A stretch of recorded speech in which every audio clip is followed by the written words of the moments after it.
जो इंसान सच्चा है वो सोने की तरह अग्नि परीक्षा देता रहता है और अग्नि परीक्षा से वो और तेजस्वी बनकर बाहर आता है।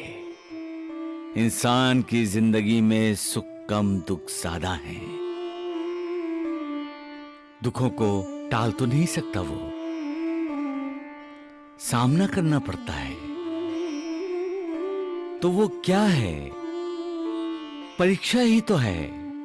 और जो इस परीक्षा में सफल होते हैं उन पर सुखों की बरसात होती है।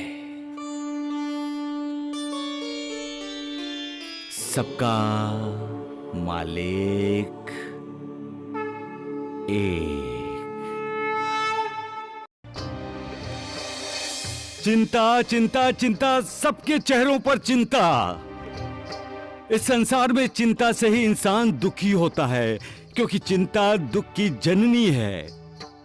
जो इस रहस्य को जानता है वो कभी दुखी नहीं होता।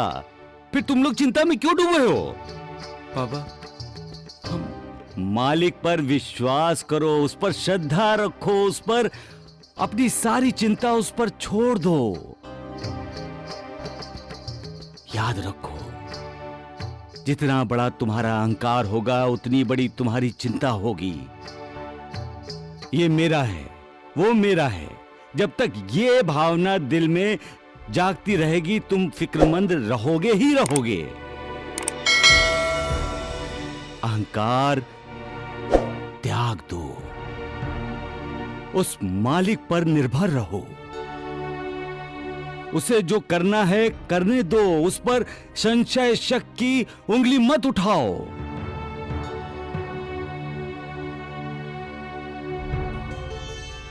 अपने इस शरीर को ही उसका मंदिर बनाओ।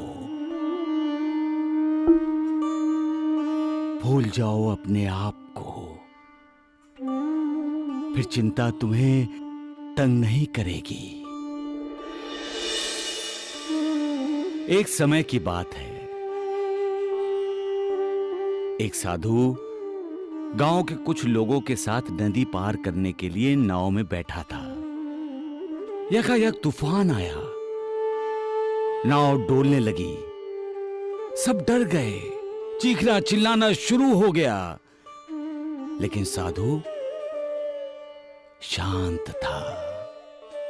वो मुस्कुराता हुआ उस तूफान का मजा ले रहा था। सब लोग उसे देखकर हैरान थे। एक ने तो पूछ ही लिया, यहां जिंदगी खतरे में है और आप हंस रहे हैं? साधु बोला, अगर हम रोएं तो क्या जिंदगी बच जाएगी? सभी चुप हो गए। एक बोला, कमाल करते हैं आप, हम डूबने वाले हैं। साधु ने कहा, अगर ईश्वर यही चाहता है तो ही हम डूबेंगे, वरना नहीं, क्योंकि इस दुनिया में उसने हमें भेजा है। हम अपनी मर्जी से नहीं आए हैं, अब जाएंगे तो उसी की मर्जी से। सभी चुप हो गए। तब साधु ने कहा, कर्ता करने वाला वही है, फिर हम चिंता क्यों करें? उस पर विश्वास करो, वो कभी किसी का बुरा नहीं करता, और वो जो करता है उसके पीछे भी सबका भला छिपा होता है।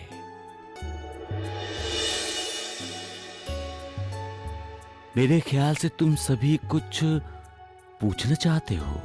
देवा, हमारी नाव किनारे लग गई। तूफान शांत हो गया बाबा। सबका मालिक।